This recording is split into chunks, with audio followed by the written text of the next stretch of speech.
Hello everyone. Vijay academy Indore में आपका स्वागत है।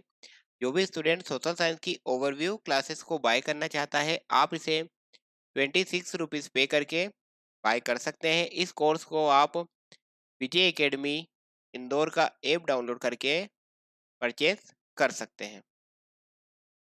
तो चलिए बात करते हैं हमारे टॉपिक पर। हम बात कर रहे थे आधुनिक भारत के इतिहास पर। आज के इस वीडियो में हम बात करेंगे भारत छोड़ो आंदोलन पर। इससे पहले वाले वीडियो में हमने कम्युनल अवार्ड को कंप्लीट कर लिया था। पूना समझौता किसके बीच हुआ था, ये हमने बात कर ली थी। इंपॉर्टेंट क्वेश्चन है।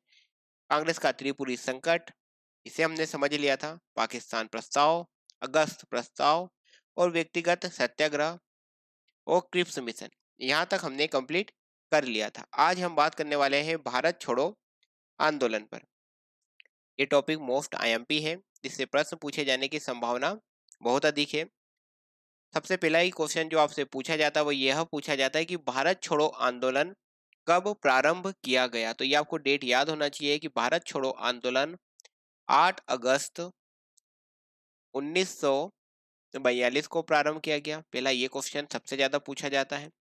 सेकंड ये पूछा जाता है कि किस आंदोलन में महात्मा गांधी जी ने करो या मरो का नारा दिया था। करो या मरो का नारा, एक क्वेश्चन तो डायरेक्ट पूछ लिया जाता है कि करो या मरो का नारा किसने दिया। तो ये नारा महात्मा गांधी ने दिया था। एक क्वेश्चन ये पूछ लेते हैं आपसे कि करो या मरो का नारा किस आंदोलन में महात्मा गांधी जी ने दिया था। तो आपको ये दोनों की दोनों बातें याद होना चाहिए कि करो या मरो का नारा महात्मा गांधी जी ने दिया था, और ये महात्मा गांधी जी ने भारत छोड़ो आंदोलन के समय ये नारा करो या मरो का नारा दिया था। तो देखिए, ये भारत छोड़ो जो आंदोलन था कब प्रारंभ किया गया, तो 8 अगस्त 1942 को। इसके बारे में कांग्रेस की जो समिति थी, इसने ये डिसीजन कब लिया, तो ये सब इन्होंने 1942 के अंदर ये डिसीजन लिया। इनकी बैठक हुई थी। बैठक कहाँ पर हुई थी? बम्बई के ग्वालियर टैंक में हुई थी। वहां पर इन्होंने भारत छोड़ो आंदोलन का प्रस्ताव पारित करा था। कब पारित हुआ था ये? 8 अगस्त 1942 को। तब से ही भारत छोड़ो आंदोलन प्रारंभ कर दिया गया था। तो भारत छोड़ो आंदोलन कब प्रारंभ हुआ? तो 8 अगस्त 1942 को। उद्देश्य क्या था इसे प्रारंभ करने का? इसे प्रारंभ करने का जो उद्देश्य था वो ये था कि जो ब्रिटिश शासन है, जो अंग्रेजी शासन है, उसे क्या करना? उसे समाप्त करना। अंग्रेजी जो शासन है, जो ब्रिटिश शासन है, इसे पूरी तरह से क्या करना? समाप्त करना, इसे जड़ से उखाड़ फेंकना, और हमें क्या करना? पूर्ण स्वराज को प्राप्त करना। ये इसका मुख्य उद्देश्य था। जब 8 अगस्त 1942 को भारत छोड़ो आंदोलन प्रारंभ हो गया, तो अंग्रेजों ने इस आंदोलन को रोकने के लिए क्या करे? प्रयास करे, और उन्होंने क्या कर दिया? अंग्रेजों ने 9 अगस्त को ही ऑपरेशन जीरो आवर लगा दिया। 9 अगस्त से ही, 9 अगस्त 1942 से क्या लगा दिया? Operation zero hour. तो इसमें अंग्रेजों ने क्या करा? अंग्रेजों ने इस ऑपरेशन जीरो आवर के तहत जो भी कांग्रेस के नेता थे, उन सभी कांग्रेस के प्रमुख नेताओं को क्या कर लिया? कांग्रेस के प्रमुख नेताओं को गिरफ्तार कर लिया। साथ ही साथ उन्होंने क्या करा? कांग्रेस जो संस्था थी, भारतीय राष्ट्रीय जो कांग्रेस थी, इसे उन्होंने असंवैधानिक घोषित कर दिया। अवैधानिक घोषित कर दिया उसे। क्या ऑपरेशन जीरो आवर के तहत क्या करा? दो काम करे। एक तो जो कांग्रेस के नेता थे, उन कांग्रेस के नेताओं को क्या कर लिया? नेताओं को गिरफ्तार कर लिया। एक काम तो ये करा ऑपरेशन जीरो आवर के तहत अंग्रेजों ने। एक काम क्या करा? जो कांग्रेस थी, कांग्रेस को क्या करार दे दिया? कांग्रेस को एक अवैधानिक संस्था करार दे दिया। ये ऑपरेशन जीरो आवर के तहत किया गया।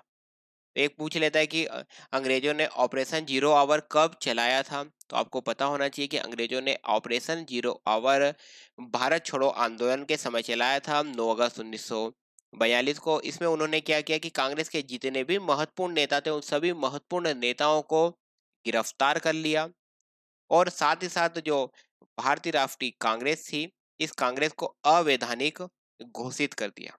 अब जब ये हुआ कि सभी महत्वपूर्ण नेताओं को गिरफ्तार कर लिया गया, और साथ ही साथ कांग्रेस को अवैधानिक संस्था घोषित कर दिया गया, तो फिर अब इस भारत छोड़ो आंदोलन को कौन चलाए, कैसे चलाए? तो फिर ये जो आंदोलन था भारत छोड़ो आंदोलन, ये आंदोलन फिर भूमिगत रूप से चला। भूमिगत मतलब अंडरग्राउंड चला। तो अब भूमिगत रूप से कौन कौन इसे चला रहा था उस पर बात कर लेते हैं। भारत छोड़ो आंदोलन की इंपॉर्टेंट टॉपिक है, प्रश्न पूछे जाने की यहाँ से संभावना है। देखिए भारत छोड़ो आंदोलन में क्या हुआ। भारत छोड़ो आंदोलन, महत्वपूर्ण नेताओं को गिरफ्तार कर लिया गया, कांग्रेस को अवैधानिक संस्था घोषित कर दिया गया।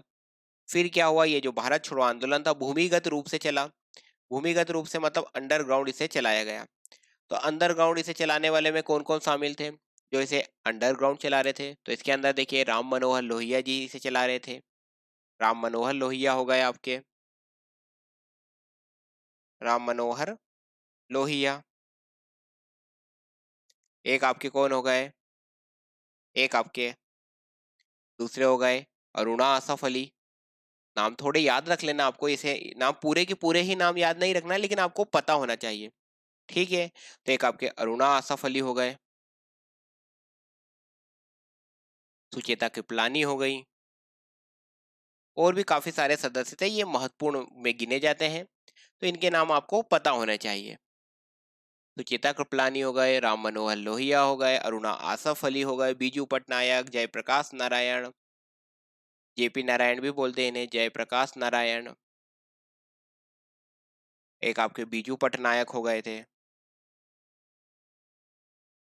तो ये सभी लोगों ने क्या करा, इसे अंडरग्राउंड मतलब भूमिगत रूप से इस आंदोलन को, जो भारत छोड़ो आंदोलन था, इसे जारी रखा। अब भूमिगत रूप से चला रहे थे तो इन्होंने क्या करा, इन्होंने रेडियो वगैरह के माध्यम से क्या करा, रेडियो वगैरह के माध्यम से प्रचार प्रसार करा। रेडियो के माध्यम से सूचनाएं देते, किसको देते? जनताओं को तक सूचनाएं पहुंचाते। तो रेडियो के माध्यम से इन्होंने क्या करा, प्रसार प्रसार करा इस भारत छोड़ो आंदोलन का। तो एक प्रश्न आपसे पूछता है कि मुंबई में रेडियो का प्रसारण, भारत छोड़ो जो आंदोलन है इसका मुंबई में रेडियो का प्रसारण किसने करा था? मुंबई में रेडियो का प्रसारण भारत छोड़ो आंदोलन का, तो देखिए ये नाम आपको याद होना चाहिए, इंपॉर्टेंट है, उषा मेहता। कौन था? उषा मेहता थे। ये मुंबई से रेडियो के प्रसारण के माध्यम से भारत छोड़ो आंदोलन के बारे में जनता को सूचित कर दी थी। कौन? उषा मेहता। ये नाम याद होना चाहिए आपको, उषा मेहता का, ठीक है? इस तरह से फिर क्या हुआ, ये जो उषा मेहता थे अंग्रेजों ने इन्हें भी क्या कर लिया, गिरफ्तार कर लिया। फिर अगले क्या हुआ, इस समय जब भारत छोड़ो आंदोलन चल रहा था कि पहले तो उन्होंने जो कांग्रेस के बड़े नेता थे उन्हें गिरफ्तार कर लिया, कांग्रेस को एक अवैधानिक संस्था घोषित कर दिया। फिर ये आंदोलन कैसे चला, भूमिगत रूप से चला, अंडरग्राउंड चला। तो काफी सारे लोग इसमें सम्मिलित थे, जैसे बीजू पटनायक, सुचिता कृपलानी, अरुणा आसफ अली, राम मनोहर लोहिया, जयप्रकाश नारायण, ये सभी ने इस आंदोलन को भूमिगत रूप से चलाया। और भूमिगत रूप से चलाते समय इन्होंने रेडियो के माध्यम से सूचनाएं दी। तो मुंबई में रेडियो का प्रसारण कौन कर रहा था? उषा मेहता। इन्होंने भारत छोड़ो आंदोलन की बारे में जानकारी दी तो उषा मेहता को भी गिरफ्तार कर लिया गया। इसी समय भारत छोड़ो आंदोलन के समय ही, जब मतलब 1942 के समय की बात है, कि इस समय साथ ही साथ एक तरफ तो भारत छोड़ो आंदोलन चल रहा था, एक तरफ ये भी था कि कहीं कहीं क्या हो रहे थे, समानांतर सरकारें भी चल रही थी।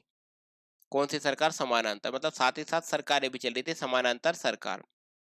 तो आपसे इस ये मतलब एडवांस लेवल के क्वेश्चंस होते हैं कि 1942 में जब भारत छोड़ो आंदोलन चल रहा था तो उस समय समानांतर सरकार कहाँ कहाँ चल रही थी और या कौन चला रहा था, तो इस तरह के प्रश्न भी पूछे जा सकते हैं आपसे। तो देखिए एक तो आपकी बलिया उत्तर प्रदेश में आता है, बलिया उत्तर प्रदेश में, बलिया उत्तर प्रदेश, यहाँ पर भी एक समानांतर सरकार चल रही थी। किसके नेतृत्व में चल रही थी? तो देखिए चित्तू पांडे के नेतृत्व में चल रही थी। ये हो गए आपके चित्तू पांडे। एक आपके बलिया उत्तर प्रदेश में हो गए, किसके नेतृत्व में चल रही थी? चित्तू पांडे के। एक आपकी चल रही थी कहाँ पर? एक बंगाल के में भी चल रही थी, बंगाल में भी चल रही थी आपकी सरकार, ये किसके नेतृत्व में चल रही थी? तो देखिए बंगाल में जो सरकार चल रही थी ये सतीश सावंत के नेतृत्व में चल रही थी। सतीश सावंत क्या किसका नेतृत्व कर रहे थे सतीश सावंत? जातीय सरकार का। आपसे डायरेक्ट क्वेश्चन पूछ ले कि जातीय सरकार का नेतृत्व भारत छोड़ो आंदोलन के समय जातीय सरकार का नेतृत्व कौन कर रहे थे? तो आपको ये नाम याद होना चाहिए, सतीश सावंत। कहाँ पर? बंगाल में। एक जगह है तामलुक, बंगाल में आती है, वहां पर तामलुक। ठीक है, तामलुक बंगाल में।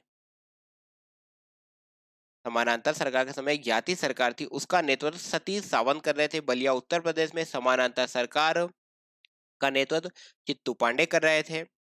एक आपकी सतारा, सतारा कहाँ पर आता है? महाराष्ट्र में आता है। यहाँ पर भी समानांतर सरकार चल रही थी, सतारा महाराष्ट्र में। सतारा महाराष्ट्र का है ये। तो यहाँ भी समानांतर सरकार चल रही थी। तो ये किसके नेतृत्व में चल रही थी? तो ये चाहवाड़ जी के नेतृत्व में चल रही थी। क्या नाम था? वाईवी चाहवाड़। इनके नेतृत्व में भी क्या चल रही थी? समानांतर सरकार चल रही थी। तो ये भारत छोड़ो आंदोलन, इस तरह से इसकी महत्वपूर्ण महत्वपूर्ण जो बिंदु है जहां से आपसे एग्जामिनर क्वेश्चन पूछ सकता है वो सब हमने इसमें कवर कर लिए। तो एक बार इसे रिवाइज कर लेते हैं क्योंकि ये मोस्ट इंपोर्टेंट टॉपिक है। भारत छोड़ो आंदोलन, सबसे पहला प्रश्न ये पूछा जाता है कि भारत छोड़ो आंदोलन, और सबसे ज्यादा यही पूछा जाता है कि भारत छोड़ो आंदोलन कब प्रारंभ किया गया? तो आपको डेट याद होना चाहिए कि 8 अगस्त 1942 को भारत छोड़ो आंदोलन प्रारंभ किया गया। सेकेंड क्वेश्चन ये पूछता है कि करो या मरो का नारा किसने दिया? तो आपको ये पता होना चाहिए कि महात्मा गांधी ने दिया था। एक क्वेश्चन आपसे पूछता है कि करो या मरो का नारा महात्मा गांधी जी ने किस आंदोलन के समय दिया था? तो देखिए महात्मा गांधी जी ने करो या मरो का नारा भारत छोड़ो आंदोलन के समय दिया था। ठीक है, अब इसके कुछ और दूसरे पॉइंट पर हम रिवाइज कर लेते हैं कि क्या हो गया था। भारत छोड़ो आंदोलन चल रहा था ऑपरेशन जीरो आवर के तहत, जो कि 9 अगस्त 1942 को चला गया। कांग्रेस के सभी महत्वपूर्ण नेताओं को गिरफ्तार कर लिया अंग्रेजों ने। साथ ही साथ कांग्रेस को एक अवैधानिक संस्था घोषित कर दिया। फिर यह आंदोलन चला तो सही, लेकिन किस रूप में चला? अंडरग्राउंड होकर चला।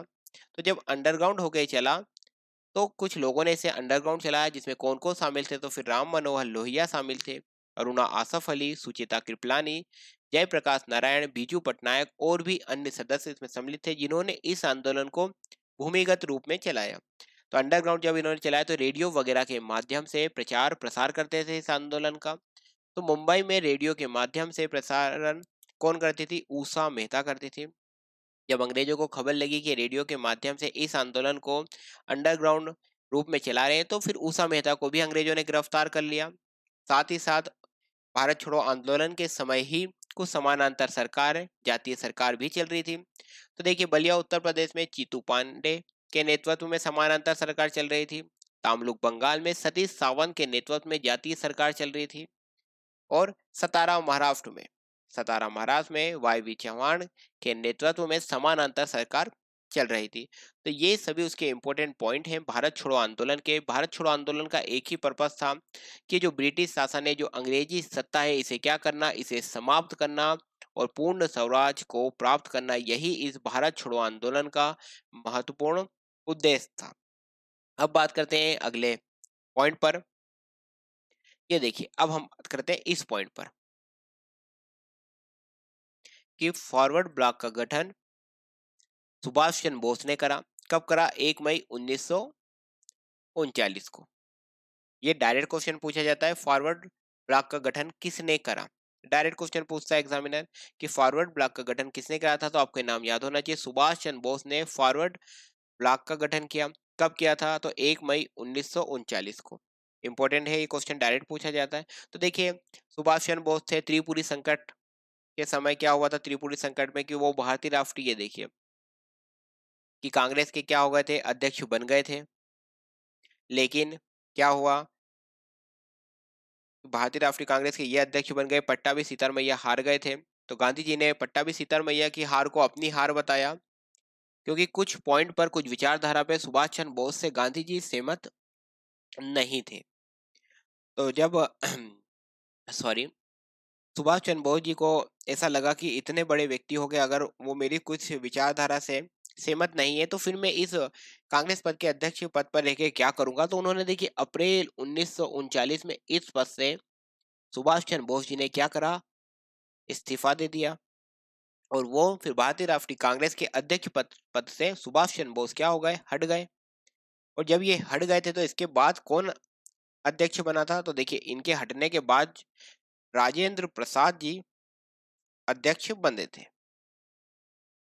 तो अब ये क्या हो गया, सुभाष चंद्र बोस जी अप्रैल 1900 देखिए 39 से फ्री हो गए थे, क्योंकि उन्होंने अध्यक्ष पद को क्या कर दिया था, त्याग दिया था।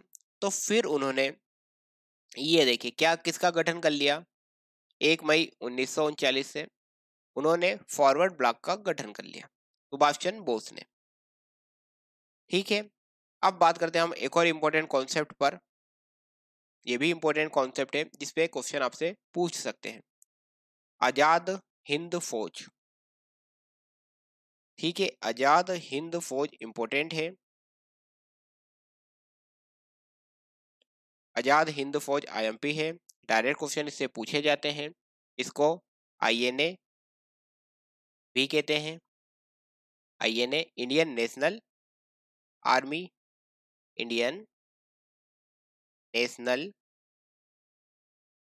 आर्मी। याद होना चाहिए आपको ये कि आजाद हिंद फौज का क्या नाम है, आईएनए भी इसे कहते हैं, इंडियन नेशनल आर्मी भी कहते हैं। सबसे पहले इसका विचार, इस पॉइंट पे एग्जामिनर आपसे क्वेश्चन पूछते हैं कि आजाद हिंद फौज का विचार सर्वप्रथम किसे आया था, तो ये विचार सर्वप्रथम मोहन सिंह को आया था। मोहन सिंह नाम के व्यक्ति थे जो कि ब्रिटिश सेना में, जो अंग्रेजों की सेना थी उसमें एक अधिकारी थे मोहन सिंह। बाद में इन्होंने वहां से वो जॉब छोड़ दी और फिर इन्होंने एक गठन करा, एक फौज का, जिसका नाम था आजाद हिंद फौज। तो इसका विचार सर्वप्रथम किसे आया था, इस पॉइंट पे एग्जामिनर क्वेश्चन पूछते हैं आपसे कि आजाद हिंद फौज गठन करने का सर्वप्रथम विचार किस व्यक्ति को आया था। इस पॉइंट पे आपसे क्वेश्चन पूछता है, तो आपको ये याद होना चाहिए कि सर्वप्रथम विचार मोहन सिंह को आया था। ठीक है, क्यों इन्होंने आजाद हिंद फौज के गठन की बात करी मोहन सिंह ने? मोहन सिंह का ये मानना था कि देखिए भारत पर अंग्रेजों का शासन है, तो इस कैसे किसी भी प्रकार से इन अंग्रेजों को क्या होना चाहिए, इन अंग्रेजों को भारत से भगाया जाना चाहिए, भारत से भगाया जाना चाहिए। इस पर्पज से इन्होंने आजाद हिंद फौज की क्या करी, स्थापना करी। तो आजाद हिंद फौज के भी दो चरण थे, चरण 1 और एक इसका था चरण 2। सबसे पहले विचार किसको आया, तो देखिए सबसे पहले विचार आया था मोहन सिंह को। क्यों आजाद हिंद फौज का गठन किया गया, एक ही पर्पस था कि जो अंग्रेज है अंग्रेजों को भारत से भगाना है। ये पर्पस से इन्होंने आजाद हिंद फौज का गठन करा। इसमें वो क्या करते थे, सैनिकों को सम्मिलित करते थे कि सैनिक शामिल हो जाए, जो कुछ सैनिक वगैरह थे, कुछ युद्धबंदी भी थे, कुछ क्रांतिकारी भी थे, उन सभी को सम्मिलित करके ये क्या कर रहे थे, आजाद हिंद फौज की स्थापना कर रहे थे। एक ही उद्देश्य था इनका कि हमें ज्यादा से ज्यादा लोग इस फौज में जुड़े, आजाद हिंद फौज में जुड़े, और फिर क्या करेंगे, हम मिल करके भारत में ये जो अंग्रेज है इन पर क्या करेंगे, हमला बोल देंगे और इन अंग्रेजों को भारत से भगा देंगे और हमारे देश को स्वतंत्र करा लेंगे। ये इनका पर्पस था, इसका मोहन सिंह का। तो बात करते हैं अब हम इसके आजाद हिंद फौज के चरण 1 की। तो देखिए इसका जो चरण 1 था कब प्रारंभ हुआ आजाद हिंद फौज का, तो 1 सितंबर 1942 को इसका चरण 1 प्रारंभ हुआ। किसने प्रारंभ करा था चरण 1, तो मोहन सिंह ने ही, मोहन सिंह ने। इस समय इनके पास कितने मतलब भर्ती हो चुके थे इस आजाद हिंद फौज में, तो लगभग इनकी संख्या 16,300 के आसपास लोग इसमें सम्मिलित हो चुके थे। ठीक है, चरण 1 के अंदर किसने इस चरण 1 को संभाला था, तो मोहन सिंह ने संभाला था। 1 सितंबर 1942 तक की बात करें, चरण 1 जो प्रारंभ हुआ था तो 1 सितंबर 1942 को। उस समय कितने इसमें सैनिक भर्ती हो चुके थे, तो लगभग 16,300 सैनिक इसमें भर्ती हो चुके थे। अब बात करते हैं हम द्वितीय चरण की। जब हम बात करते हैं द्वितीय चरण की, द्वितीय चरण कब प्रारंभ हुआ, किसने इसे प्रारंभ करा, तो देखिए अब हम बात करते हैं फिर अगेन सुभाष चंद्र बोस की। सुभाष चंद्र बोस के क्या हुआ था कि देखिए त्रिपुरी संकट में वो पहले तो कांग्रेस पद के लिए अध्यक्ष बने, बाद में उन्होंने इस अध्यक्ष पद से क्या दे दिया था, त्यागपत्र दे दिया था। तो अध्यक्ष पद से इस्तीफा दे दिया था उन्होंने कब, अप्रैल 1939 में। फिर उन्होंने क्या करा, फॉरवर्ड ब्लॉक का गठन कर लिया 1 मई 1939 में सुभाष चंद्र बोस ने। फिर सुभाष चंद्र बोस अगेन क्या हो गए, 1940 से इसी में सम्मिलित रहे किसमें, फॉरवर्ड ब्लॉक में। फिर उन्होंने 1941 में वो क्या हुआ, भारत से बाहर चले गए। फिर भारत से बाहर क्यों गए, कुछ दूसरे देशों से मिले वो भारत की स्वतंत्रता के लिए, कि भारत में जो ब्रिटिश हैं, जो अंग्रेज हैं, इन्हें भगाना है। तो वो कुछ जैसे रूस गए, रूस के में वहाँ के जो प्रमुख नेता वगैरह थे उन नेताओं से मिले और उन्होंने बताया कि हम स्वतंत्र होना चाहते हैं, तो उसके संदर्भ में भी उन्होंने काम करा।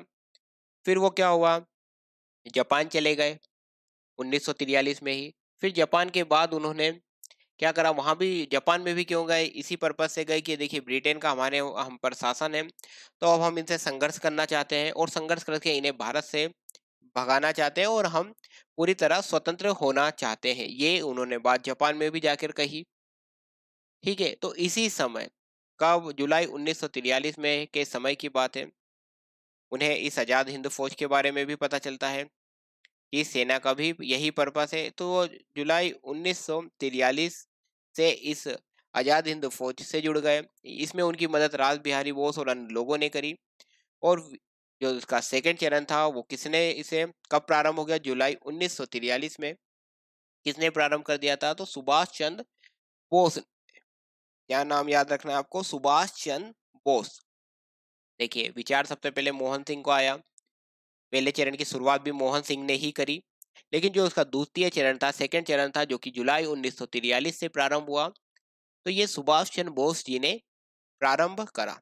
कब, जुलाई 1943 में। उन्हें भी अच्छा लगा कि आजाद हिंद फौज अच्छा है, इसमें से ज्यादा सैनिकों को, युद्धबंदियों को, क्रांतिकारियों को इसमें सम्मिलित किया जाए और फिर भारत में जो ब्रिटिश सेना है, जो अंग्रेजी सेना है, उस पर आक्रमण करके उन्हें हम देश से भगा देंगे और हमारे देश को स्वतंत्र करा लेंगे। तो उन्हें भी ये बात अच्छी लगी सुभाष चंद्र बोस को, तो उन्होंने भी फिर इसके द्वितीय चरण की शुरुआत करी। कब करी, जुलाई 1943 में। फिर उन्होंने क्या करा, उन्होंने साथ ही साथ महिलाओं की भी एक क्या करी, एक दल बना दिया। महिलाओं का भी एक, महिला सैनिकों का भी एक दल बना दिया। महिला सैनिकों का एक दल बना दिया।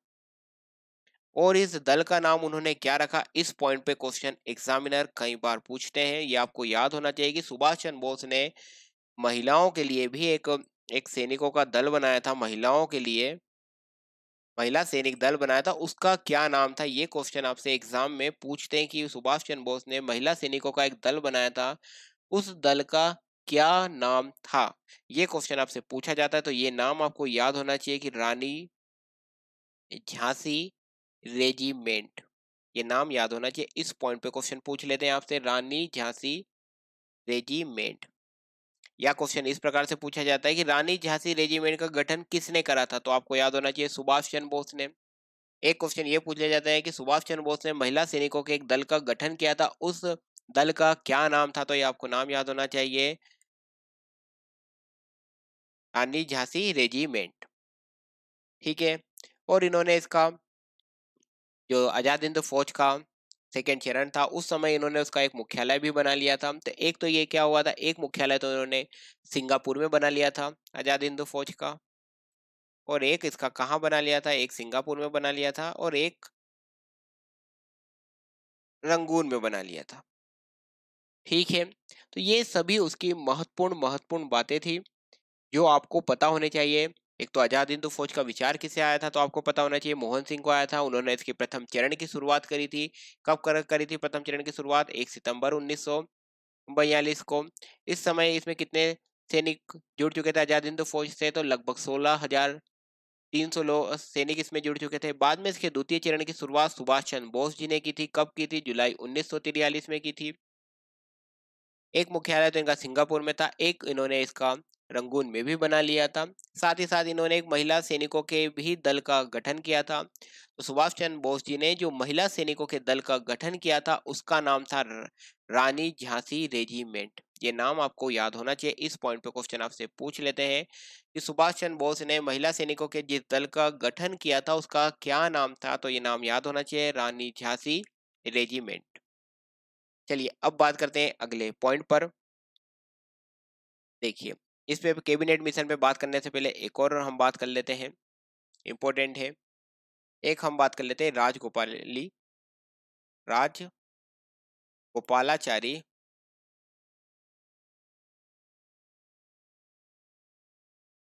राजगोपालाचारी फॉर्मूला कब दिया था? डायरेक्ट क्वेश्चन पूछ रहे थे कि राजगोपालाचारी फॉर्मूला कब दिया गया। तो आपको ये याद होना चाहिए 1944, ये ईयर याद होना चाहिए आपको कि राजगोपालाचारी फॉर्मूला 1944 में दिया गया। क्या हो रहा था? देखिए, संविधान की मांग तो चल ही रही थी, ठीक है, लगातार बेसिस पे संविधान की मांग चल रही थी कि हमारे देश का एक संविधान बनाया जाना चाहिए। उस संविधान में भारतीयों को सम्मिलित किया जाना चाहिए। भारत की जो सामाजिक, आर्थिक, राजनीतिक जो भी भारत की धारणाएं हैं उन सभी को उस संविधान में सम्मिलित करना चाहिए। और जो भारतीय लोग हैं वही इस भारत के संविधान को बनाना चाहिए। इस तरह की मांग चल रही थी। हमने ये बात पहले भी कर चुके हैं। तो इस राजगोपालाचारी फॉर्मूला क्या था? इसमें ये जो राजगोपालाचारी थे ये भी कांग्रेस के वरिष्ठ नेता थे। इन्होंने भी उस संवैधानिक गतिरोध जो चल रहा था उसे दूर करने के लिए इन्होंने व्यक्तिगत रूप से, मतलब पर्सनली, इन्होंने खुद क्या करा, एक फॉर्मूला इजाद करा। मतलब इन्होंने कुछ बातें बताई और उसे ही फिर क्या नाम दे दिया, इस व्यक्ति ने बताई थी। उस संवैधानिक गतिरोध को दूर करने के लिए राजगोपालाचारी ने कुछ बातें बताई और इसे जो उन्होंने बातें या कुछ प्रावधान बताए उसे ही क्या नाम दे दिया, राजगोपालाचारी फॉर्मूला। कब इन्होंने बात की थी? 1944 में।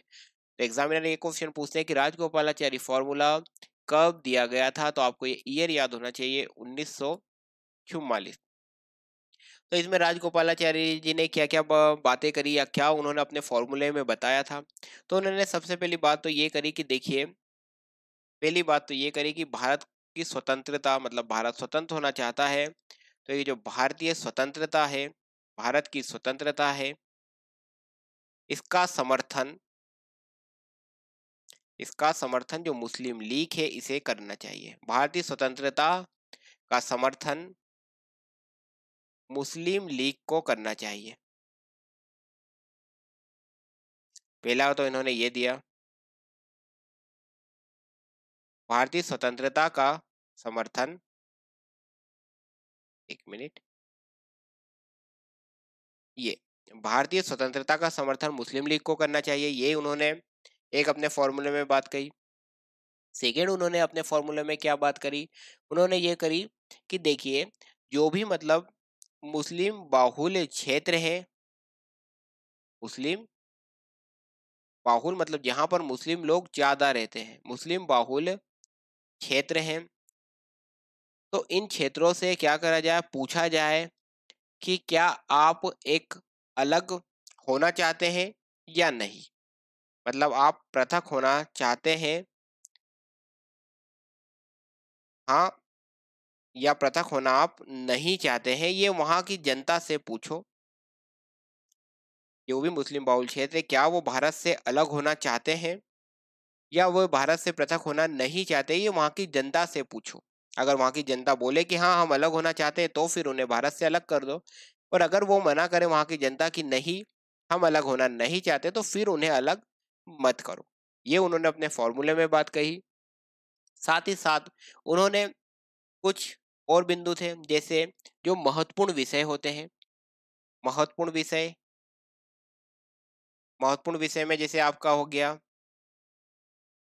सबसे पहले आ जाता है रक्षा, एक आ जाता है आपका वाणिज्य, एक आपका आ जाता है संचार, रक्षा, वाणिज्य, संचार।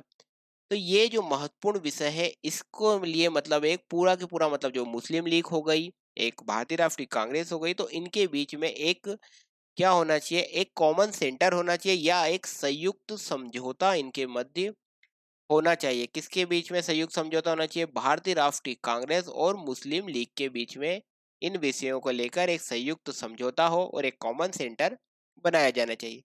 ये उन्होंने अपने फॉर्मूले में बातें की। ठीक है, अब क्या हुआ, ये बातें की और उन्होंने एक और बात कर दी कि ये सभी बातें तभी लागू करेंगे जब क्या हो, ये जो बातें हैं तभी लागू होनी चाहिए जब क्या हो, ब्रिटेन भारत को पूरी तरह से क्या कर दे, ब्रिटेन भारत को पूरी तरह से स्वतंत्र कर दे। अब क्या हुआ, ये जो राजगोपालाचारी जी का फॉर्मूला था 1944 में दिया गया था, इसके महत्वपूर्ण बातों को भी हमने समझ लिया। तो महात्मा गांधी जी ने तो इस ये जो फॉर्मूला था, महात्मा गांधी जी ने तो इसका क्या कर दिया, समर्थन कर दिया। मतलब महात्मा गांधी जी ने तो इसके लिए क्या कर दिया कि हाँ ये फॉर्मूला सही है, इसका समर्थन किया जाना चाहिए। लेकिन मोहम्मद अली जो जिन्ना थे, जिन्ना ने इस फॉर्मूले का समर्थन नहीं करा। क्यों जिन्ना ने इसका समर्थन नहीं करा, उसके पीछे क्या कारण था? जिन्ना की मांग क्या थी? देखिए, जिन्ना तो है ना द्विराष्ट्र की बात कर रहे थे, जिन्ना द्विराष्ट्र सिद्धांत पे बात करते थे। द्विराष्ट्र का सिद्धांत पे चलते थे और इसमें द्विराष्ट्र सिद्धांत की बात नहीं थी, तो जिन्ना ने इसको स्वीकार नहीं करा। द्विराष्ट्र का सिद्धांत मतलब ये था कि एक देश भारत बना दिया जाना चाहिए और एक देश पाकिस्तान बना देना चाहिए। तो ये द्विराष्ट्र सिद्धांत की मांग कर रहे थे। ठीक है, इसलिए क्या करा, जो मोहम्मद अली जिन्ना थे, इन्होंने इसका समर्थन नहीं करा, इसको क्या कर दिया, अस्वीकार कर दिया इस फॉर्मूले को, राजगोपालाचारी फॉर्मूले को। गांधी जी ने तो स्वीकार करा था, परंतु जिन्ना ने इसको अस्वीकार कर दिया, क्योंकि जिन्ना क्या चाहते थे, जिन्ना द्विराष्ट्र सिद्धांत चाहते थे। द्विराष्ट्र सिद्धांत मतलब एक देश भारत बन जाना चाहिए और एक पाकिस्तान। हिंदुओं, जो भारतीय हिंदू हैं, उनके लिए भारत देश बना देना चाहिए, जो मुसलमान लोग हैं उनके लिए पाकिस्तान एक देश बना देना चाहिए, मुस्लिम वर्ग के लिए। ये जिन्ना की मांग थी। तो इस तरह ये द्विराष्ट्र सिद्धांत की मांग कर रहे थे, इसलिए इन्होंने इस जो फॉर्मूला था इसे स्वीकार नहीं किया। अब बात कर लेते हैं एक और पॉइंट। कैबिनेट मिशन पे पहले बात करने से पहले हमने एक पॉइंट तो ये समझ लिया, ये आपका राजगोपालाचारी फॉर्मूला इंपॉर्टेंट है, पता होना चाहिए। राजगोपालाचारी फॉर्मूला को समझ लिया, एक और हम समझ लेते हैं, वो भी आईएमपी है। तो चलिए अब हम बात कर लेते हैं वेवेल योजना पे। डायरेक्ट आपको ईयर याद होने चाहिए। जैसे राजगोपालाचारी फॉर्मूला कब दिया, तो 1944 आपको याद होना चाहिए। कब दिया था उन्होंने? मार्च 1944 में। इसी तरह वेवेल योजना कब दी गई थी, ये भी क्वेश्चन आपसे पूछ लेता है कि वेवेल योजना कब दी गई, तो आपको याद होना चाहिए कि वेवेल योजना 1945 में। ईयर याद रखना, आपको डायरेक्ट ईयर पे ही क्वेश्चन पूछ लिया जाता है कि वेवेल योजना कब दी गई, और ये ईयर पूछ लेता है। मेन है ये ईयर याद रखना। तो वेवेल योजना 1945, राजगोपालाचारी फॉर्मूला पूछे तो 1944 वेवेल योजना। ये तो ईयर तो आपको याद होना ही चाहिए। तो क्या हुआ था, क्यों मतलब ये वेवेल योजना आई? तो देखिए, वेवेल योजना इसलिए लाई गई कि इसमें क्या हो रहा था, इसमें भी वही बात की गई कि देखिए एक संविधान बनाना है अब, तो संविधान को बनाने के लिए साथ ही साथ एक मतलब एक एक हम उसके लिए क्या बना देंगे, एक गवर्नर जनरल की एक परिषद बना देते हैं। ठीक है, इस वेवेल योजना में क्या बातें रखी गई कि देखिए एक गवर्नर जनरल की परिषद बना देते हैं, गवर्नर जनरल की परिषद बना देते हैं। और इस गवर्नर जनरल की परिषद में क्या होगा फिर, इस गवर्नर जनरल की परिषद में सभी लोग कैसे होंगे, भारतीय होंगे इस गवर्नर जनरल की परिषद में। केवल जैसे एक तो गवर्नर जनरल को छोड़ दो और एक एक कमांडर इन चीफ, ये दो लोगों को छोड़ दो, बाकी जितने भी लोग इस गवर्नर जनरल की परिषद होंगे सभी की सभी सदस्य कैसे हों, भारतीय हों। इसमें क्या हो, इसमें दूसरी बात है हिंदू और मुसलमान दोनों की संख्या कैसी हो, बराबर हो। हिंदू और मुसलमान दोनों की संख्या कैसी हो, हिंदू और मुसलमान की संख्या कैसी हो, संख्या बराबर हो। ये उसमें वेवेल योजना में बात करी। कब वेवेल योजना आई, तो 1945 में। ईयर याद होना चाहिए वेवेल योजना का, ईयर 1945। क्या प्रावधान किएगी, देखिए गवर्नर जनरल की एक परिषद बनाई जाएगी। इसमें जो गवर्नर जनरल है और कमांडर इन चीफ है, इन दोनों को छोड़कर बाकी जितने भी सदस्य होंगे सब की सब क्या होंगे, भारतीय होंगे। इसमें हिंदुओं और मुसलमान दोनों की संख्या को इस गवर्नर जनरल की परिषद में कैसा रखा जाएगा, बराबर बराबर रखा जाएगा। ये इसमें बात की गई। और क्या बात की गई कि देखिए अंतरिम सरकार का जो गठन किया जाएगा, उस अंतरिम सरकार का गठन किसके हिसाब से किया जाएगा, तो जो भारत शासन अधिनियम है 1935 का, जो 1935 का भारत शासन अधिनियम है उसके तहत ही इस अंतरिम सरकार का जो ढांचा होगा, जो स्ट्रक्चर होगा, वो डिफाइन किया जाएगा। ये सभी बातें इस वेवेल योजना में की गई। ठीक है, तो आपसे क्वेश्चन क्या पूछ लेता है कि वेवेल योजना कब आई, तो आपको पता होना चाहिए कि वेवेल योजना 1945 में आई, जिसमें गवर्नर जनरल परिषद के गठन की बात की गई कि गवर्नर जनरल का परिषद का गठन किया जाएगा। इसमें गवर्नर जनरल को छोड़कर और कमांडर इन चीफ, ये दो व्यक्तियों को छोड़कर जितने भी सदस्य होंगे सब की सब कैसे होंगे, सभी की सभी भारतीय होंगे। इसमें हिंदू और मुसलमानों की भी संख्या कैसी होगी, बराबर रखी जाएगी। और जो अंतरिम सरकार का गठन करेंगे तो वो भारत शासन अधिनियम 1935 के जो प्रावधान है उसके तहत ही इस अंतरिम सरकार का गठन किया जाएगा। इसका जो स्ट्रक्चर होगा, भारत शासन अधिनियम 1935 के तहत इसका गठन किया जाएगा। ये सभी बातें इसके अंदर गत की गई, किसमें, वेवेल योजना में। साथ ही साथ जो मुस्लिम लीग थी, कौन थी, मुस्लिम लीग। मुस्लिम लीग ने क्या बात सामने रखी, मुस्लिम लीग ने ये रखी कि देखिए इसमें जो भी मुस्लिम सदस्य होंगे उनका चुनाव हम करेंगे।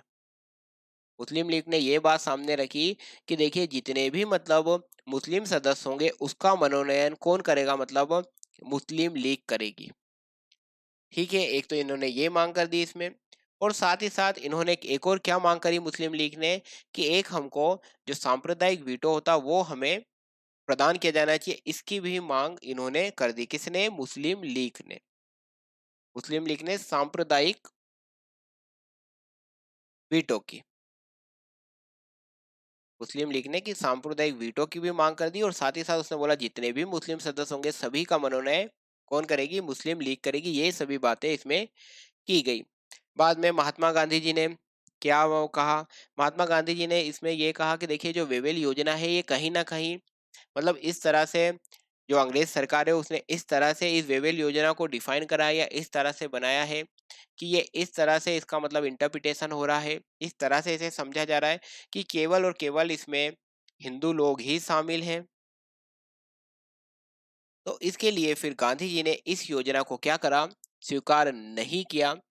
क्योंकि जो कांग्रेस थी, गांधी जी थे, उन्होंने आरोप लगाया कि जो वेवेल योजना है उन्हें क्या घोषित करना चाहती है कि ये केवल और केवल एक हिंदू दल है।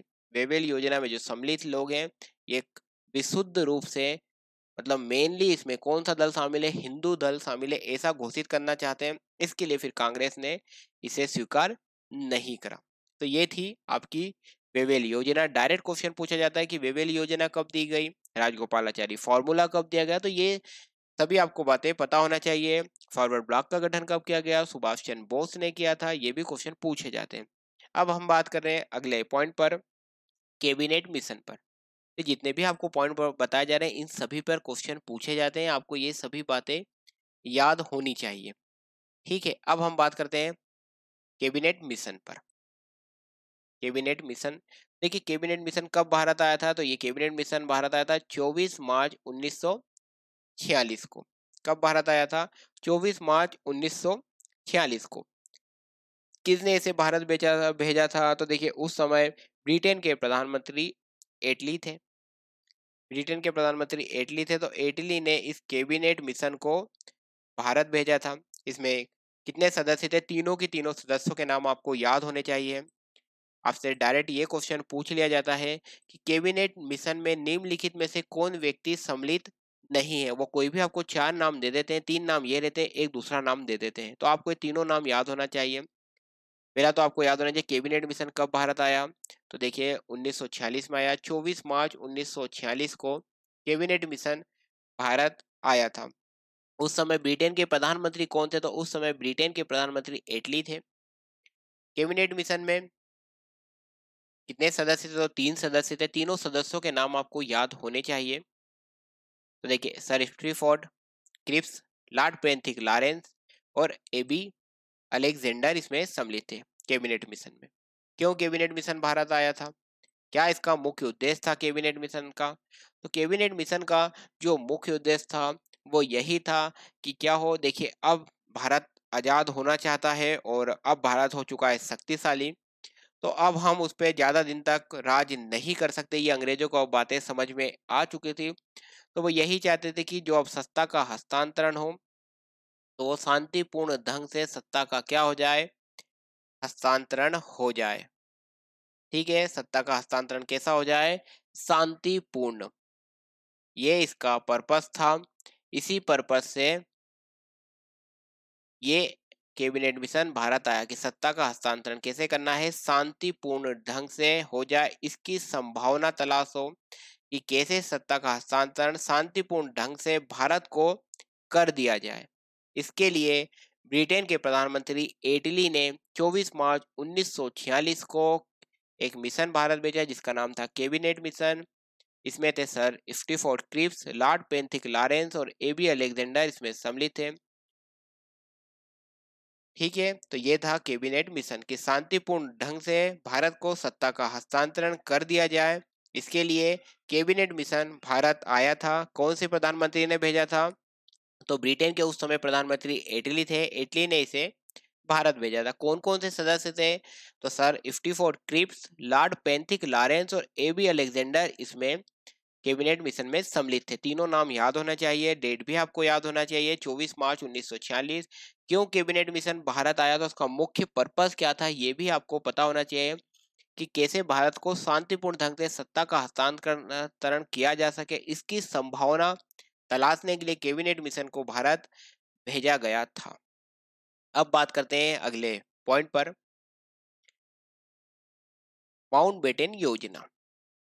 डायरेक्ट आपसे क्वेश्चन पूछा जाता है इस पॉइंट पर, माउंटबेटन योजना पर।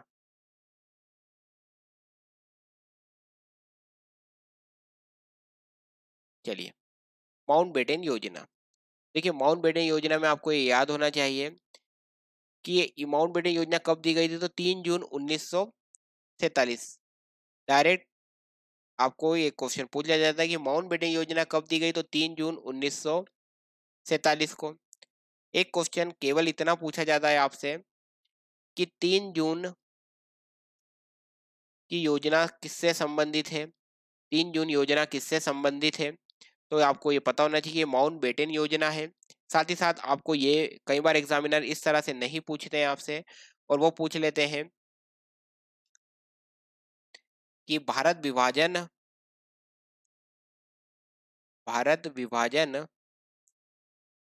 से संबंधित योजना कब दी गई? इस तरह से आपसे क्वेश्चन पूछा जाता है कि भारत विभाजन से संबंधित योजना कब दी गई। तो आपको फिर ये जो डेट है ना, ये डेट 3 जून ये याद होनी चाहिए कि ऑप्शन में आपको 3 जून मिलता है। ठीक है, कि माउंटबेटन योजना भारत विभाजन से संबंधित योजना है, कब दी गई थी? तो 3 जून 1947 को। तो ये याद रखना है आपको, तीनों के तीनों पॉइंट। आपसे पूछ लिया जाता है कि भारत विभाजन से संबंधित योजना का नाम क्या है, तो आपको पता होना चाहिए माउंटबेटन योजना। एक क्वेश्चन पूछ लिया जाता है 3 जून योजना क्या है, तो ये 3 जून की योजना माउंटबेटन योजना है, जो कि भारत के विभाजन से संबंधित योजना थी। एक क्वेश्चन पूछ लिया जाता है कि माउंटबेटन योजना कब दी गई, तो 3 जून को दी गई। ठीक है, भारत विभाजन से संबंधित योजना का नाम क्या है? तो माउंटबेटन योजना है। इसी पॉइंट को मतलब एग्जामिनर घुमा फिरा के आपसे क्वेश्चन पूछते हैं, तो आपको ये याद होना चाहिए कि माउंटबेटन योजना 3 जून 1947 को दी गई। ये भारत के विभाजन से संबंधित योजना थी। तो इस तरह से देखिए जो जो इम्पोर्टेंट पॉइंट थे वो भी हमने कवर कर लिए। हमने भारत छोड़ो आंदोलन को समझा, इसमें हमने ऑपरेशन जीरो आवर को समझा, गांधी जी का करो या मरो का नारा, डायरेक्ट क्वेश्चन पूछ लिया जाता है कि करो या मरो का नारा किसने दिया है। इसी पॉइंट पे क्वेश्चन पूछ लेता है एग्जामिनर कि करो या मरो का नारा किसने दिया था। तो ये करो या मरो का नारा महात्मा गांधी जी ने दिया था। फिर हमने बात करी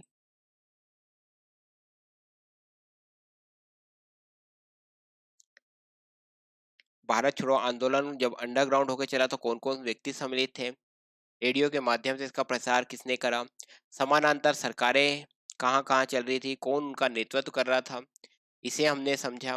फिर हमने आजाद हिंद फौज पे बात करी, उसके चरण फर्स्ट और चरण सेकेंड पर भी हमने बात करी। हमने रानी झांसी रेजिमेंट को समझा और राजगोपालाचारी फॉर्मूला 1944 को समझा। वेवेल योजना 1945 को समझा,